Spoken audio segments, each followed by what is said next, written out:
think about where I was when I was creating Hero Series 5.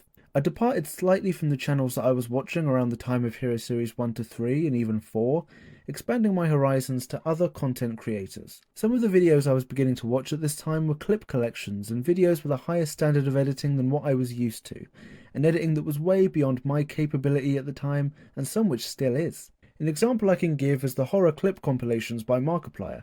The gameplay itself was entertaining enough, but I absolutely loved the way it was edited, subtitles following every single word. In February 2017, when Hero Series 5 was set on being made and entered pre-production, I planned to develop a project to run alongside it. This project would be released when all episodes in Hero Series 5 were out, a behind-the-scenes video. The earlier spiel was tangentially linked because every single word of this behind-the-scenes video was going to be subtitled.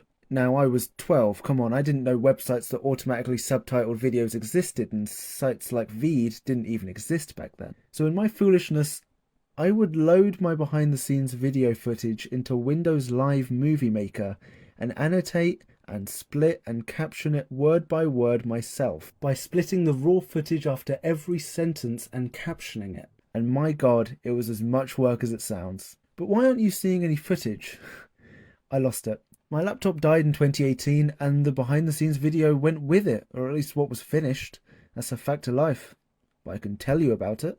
I remember distinctly that I'd annotated over 12.5 minutes of the behind the scenes video at the time it was lost, and it was all footage from Hero Series 5 Episode 1, which you've been seeing. The footage from the field at the start, I recorded walking down there with my brother actually. I showed me framing Pyrox and the whole scene and also walking home. I also captured the exact moment I decided to name the field Quatros. I also showed behind the scenes footage of the opening scene with Von Nebula with multiple camera angles.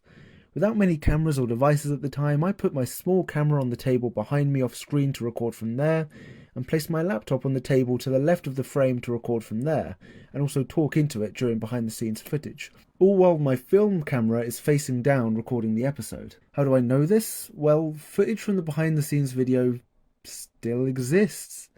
It's a video from a cheap screen recorder which was recording my camera, which was recording the behind the scenes video in an editing software. No audio. I'm messing about with the timeline, causing my body to glitch and flinch. This 5-second video is the only footage from the whole entire behind the scenes video because I mistakenly backed up footage from this particular screen recorder to a now defunct file backup website, which was then backed up separately onto Google Drive, which I downloaded, transferred to an external hard drive and uncovered today when I decided to make a video on this video. The screen recorded 5-second video is dated February 27th, 2017, and the first episode of Hero Series 5 debuted in the second week of March, as its YouTube description tells us. So it lines up. Man, I spent hours captioning raw footage and it sucks so bad that the whole video is gone. But there are two pluses from the video not existing. The shot from scene 1 that I did capture wasn't recording audio, so it would never have come through and the take wouldn't have been able to be used. And also, if we were almost at a quarter of an hour editing one episode alone, imagine how long the video would have been if all 7 episodes of the Hero Series 5 had behind the scenes footage recorded. Logic dictates it would have been almost 2 hours. I assume I gave up on the behind the scenes video at the time because it was just too much work. I don't consider the video lost media, and that will come as a surprise to some people.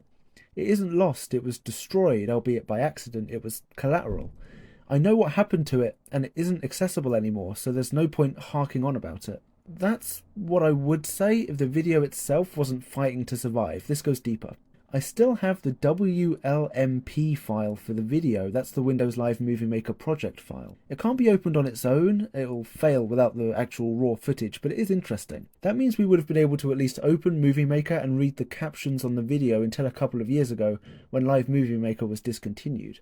A dead end. Even the video wishes it wasn't. So the Hero Series 5 behind the scenes video is gone, but just think about what it signifies. Hero Series 5 was a grand return to the series after 2 years of inactivity.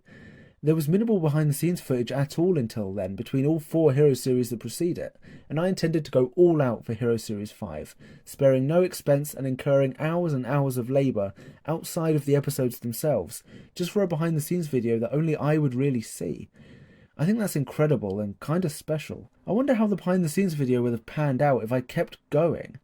I mean, the last episode of Hero Series 5 was made 11 months after the first.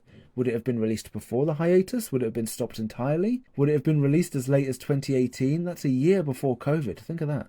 I think it's pretty unlikely to have ever been released as far along as I had the chance to. That's the story of the video, but the screen recorder which captured the only surviving footage of the behind the scenes video also captured something else. It's a Hero Series rabbit hole, so come back next video and I'll go through it.